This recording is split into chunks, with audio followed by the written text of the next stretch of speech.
momshies! At sa lahat ng mga kasismars ko dyan, welcome back to my channel. And for today's vlog, it's another haul from Ikea. So, if interested kayo kung ano yung mga murang items na nabili ko sa Ikea, just keep on watching. So, ayun na nga mga moms. Ayan! Ito yung mga napamili namin sa IKEA. So, isa-isahin natin sila. Actually, most of the items na nabili namin sa IKEA ay puro gamit sa bahay. So, grabe, sobrang mura talaga doon. Kaya, bihira. I think this is my second time na magpunta sa IKEA dito sa may MOA. Pero, alam nyo, ito yung binabalik-balikan ko talaga, yung mga basahan nila. So, if kayo ay mommy na katulad ko, ma-appreciate nyo na talaga yung mga ganitong bagay, di ba? So, ayun na nga. First na nabili namin is this one. Tabo, di ba? Sobrang mura kasi madalas kaming masiraan or mabasagan ng tabo. This one, ang ganda niya. Although malaki siya, and I also like the handle like this. Pero yung husband ko, ayaw niya nung ganitong tabo. Mas gusto pa rin niya yung normal na tabo. Pero diba, for aesthetic, diba? For me, it's so nice. Ang laki niya. Tignan nyo naman yung mukha ko, diba? This is only 60 pesos ang isa, mga moms. Diba? Super affordable compared sa mga nabibili natin sa mall, diba? And ano siya, maganda yung quality niya. Hindi siya basta-basta mababasag or masisira. Kaya I highly recommend. So, bumili na ako ng dalawa para meron kaming stock dito sa bahay. And, kung may tabo, eto, bumili rin kami nito. Ayan, yung panglinis sa kubeta, di ba? Ayan siya. I think, this one, ano lang din to. Wait, ha? Parang alam ko nasa 60 pesos lang din ito. Pero di ba sa grocery at saka sa mall, medyo pricey siya. Kaya sobrang mura, di ba? Okay, another item na mura din na makikita nyo sa IKEA. This one, meron na kasi akong mga ganito. Parang stackable siya na storage. For ako gusto ko to lagyan ng mga kung anik-anik lang. Alam mo yun. This one, 150 I guess. Parang 150 for 3 na siya. Meron tong cover. So, maganda to lagayan ng mga charger or lagayan ng mga office or school supplies nyo na maliliit. Ayan. This is very nice.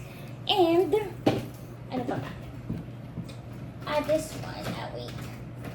So, kunin ko na nga muna itong mga maliliit na items. So, ayan, ano nga ba to? Ito yung cover ng plate.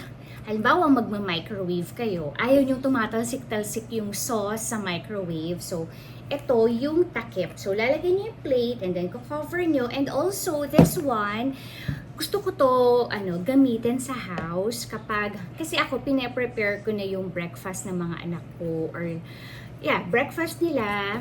Kasi nauuna kami kumain. So, kapag na-prepare ko na yung breakfast nila, naka-plate na siya. Ito yung pang-cover ko. Para clean, di ba? Para hindi dapuan ng kung ano man. I think there's 160 pesos lang din ata to mga moms. Sobrang mura. So, ayan. Puro 60 pesos lang to mga moms, di ba? And also, bumili rin kami ng scented candle.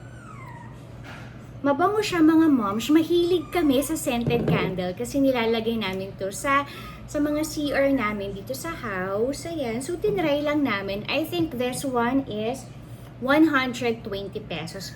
Mabango siya in fairness. Ayan. Bumili kami ng dalawa. And also, ito, nakitan ako. Mahilig kasi kami sa mga resealable, sa mga, ano ba tawag sa ganito? Nakalimutan ko yung tawag, pero ganito siya. Saan ba yan? Ayan. Clear ba? Ayan, ganito siya mga moms. Pero ang cute ng design niya kasi teddy bear. So, let me open para mas ma-appreciate nyo, di ba? Kasi dito ko nilalagay yung mga snacks, sandwiches, na pwedeng ibaon. So, ito. Ay, how cute! Ayan siya, parang nakakapanghinayang gamitin, di ba? Ang cute. Kasi hindi lang to pang food pwedeng magamit. Ziplock, ayan. Ang kasi ng Ziplock, di ba? So, pag IKEA, nag-hoard na kami. Pero marami pa kasi akong stock. So, ayan. Ayan siya. Ang cute, diba? Teddy bear. Pwede rin ito pa nag-travel kayo. Lagayan nyo ng mga kung ano-ano, diba? So, this is so nice and so cute. Ayan. This one naman, 80 pesos for how many pieces? I think, nakalimutan ko kung ilang piraso to. Anyway, basta madami siya. 25 pieces for 80 pesos. Hey, ano pa ba? Ayan. Ito na yung most awaited part ng aking haul. Kasi ito talaga yung dinayo pa namin sa IKEA, mga basahan. So, this one, ayan, ito mahaba siya. Ang color nito ay para siyang color blue. Meron din itong gray, kaso feeling ko masyadong dumihi yung gray. Kasi, yung ganitong kalaking basahan, nilalagay namin to dun sa ilalim, dun sa may sink namin sa may kitchen para hindi madulas, alam mo yun, may protection pa din. And also, I like this part kasi siya, yung pwede siya sa water so hindi madudulas kahit slippery yung floor. So, ayan siya. So, haba, diba? Ayan. So, this is nice and this is only 400 pesos mga momsh. Sobrang, alam niyo, kumurang-mura ako sa sa mga basahan talaga sa IKEA kasi kino-compare ko siya with Landers, sa mga mall. Ang ganda pa ng quality sa IKEA. Kaya super nice talaga bumili doon. And, eto pa yung mga napamili namin. Ayan. More basahan. So, this one naman, ayan siya. Ito, color gray. And I also like the back part. Hindi ka madudulas. Ito, mga doormat naman to. So, sa labas ng CR, pwede namin siya. Sa mga door, sa labas ng door, pwede siya. Ayan. Bumili kami ng 3 pieces. Bali, naman to? 300 pesos each. Ayan. Ang ganda ng quality. I really like the quality. And also this one. Welcome. Ayan. Ito yung sa main door naman namin. Ayan. Mabigat siya mga moms. So, it's so nice. This one is 500 pesos naman siya. Okay?